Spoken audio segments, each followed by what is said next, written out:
Welcome to the AFR Saints channel, where we provide you daily content on your favorite team, the New Orleans Saints. Do us a favor and hit that subscribe button. Be sure to leave your comments below and smash that like button. Who dat? All right, so the Saints did not make the playoffs. ESPN.com has a feature up right now where they took a look at all the teams that did not make the playoffs, and they called it their overhaul tiers. Which teams will look the most different moving forward?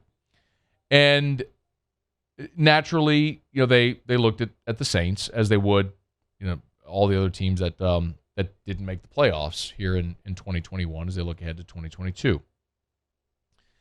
And the different categories are, time for a major rebuild. And they've got, the Jacksonville Jaguars there and teams like the Detroit Lions and the Texans. They have new coach taking control, so they look at places where you have a new coach coming in. Time to reassess. And then they have stuck in QB purgatory. And so this was an interesting list because this is where we find the Saints in the category of stuck in QB purgatory. Now, they list the Carolina Panthers, who finished the season at 5-12, and we all know the issue they've had as we followed them closely. The Washington football team, who finished 7-10, and is Taylor Heineke really your quarterback of the future. The Denver Broncos, also who finished 7-10, and they made a play this year, thinking maybe Teddy B would be the guy, but neither he nor Drew Lock appear to be it. The Cleveland Browns, 8-9, they have a really interesting decision to make with the future of Baker Mayfield. And they have the New Orleans Saints in there as well. Saints, of course, finished 9-8 on the season. And they've got major cap issues like they do every single year. But still finished with a winning record and were a breath away from the playoffs. And the only other team in this category are the Philadelphia Eagles, who also finished 9-8 and actually did make the playoffs. So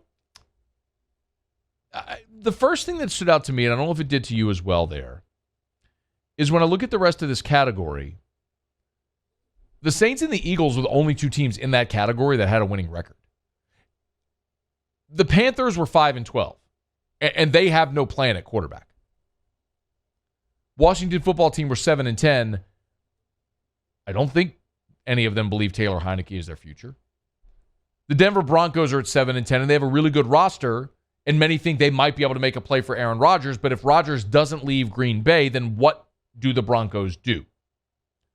The Browns are at 8-9, and they have a massive organization-altering decision ahead. If they invest in Baker Mayfield and make him their quarterback, their franchise, or if they seek another option, they trade him and seek another option.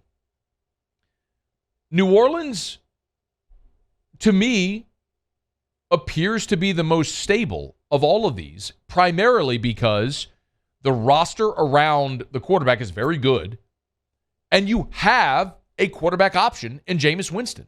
You would love it if you could do a deal to get Russell Wilson. We've talked about that for more than a year now. That may not be doable. And if it's not, I don't think you're committing to Baker Mayfield. I don't think you're looking at Jimmy Garoppolo or Derek Carr. I don't know that you could make a strong enough argument that any of those options is better than Jameis Winston. So if that's the case, then you go with the guy that you've invested 2 years in already. That's invested 2 years into learning your culture, your coaching staff, your system, your terminology, your players, your talent. And by the way, when he was starting for you this year, you were 5-2. And you can argue that you were 5-2 despite hiding Jameis. And in some respects, that was true, but we also looked at it during the season as the year was going along. They were starting to take the handcuffs off of Jameis. We did a whole side-by-side of Drew Brees' first month as Sean Payton's quarterback, and it was similar. They ran the ball a lot. They didn't throw it a ton, and then you started to see, as they got more comfortable, loosened up, and the passing attempts went up, and they allowed Drew more flexibility, and it felt like they were getting there with Jameis as well. And that was the tipping point moment against Tampa, against the defending champs, on Halloween in the Dome. And then Jameis got tackled by Devin White. And we all know what happened. But if you can't land the no-doubter you run it back with Jameis. If you can't land Aaron Rodgers or Russell Wilson, you run it back with Jameis Winston again. This isn't that hard of a decision to me anyway. So I don't see the Saints necessarily in QB purgatory because they've got a guy, I think, that is good enough to get you into the playoffs and win. You were 9-8 without him. Is Jameis Winston worth 2 games? 3 games? I mean, I think so. So if Jameis is there, you're a playoff team, at minimum a playoff team, which is better than anybody else in that category we just talked about. So as long as you've got Sean Payton there, and that's the other variable, is how much longer is Matt Rule going to be in Carolina? What about the Washington football team and the direction that organization as a whole takes? Same with the Denver Broncos.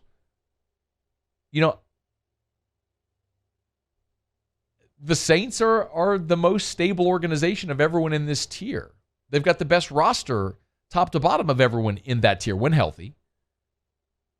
And they have an option at quarterback. I'm not so sure I agree with that assessment. If I don't, then the obvious question is, okay, well then what category would you put him in?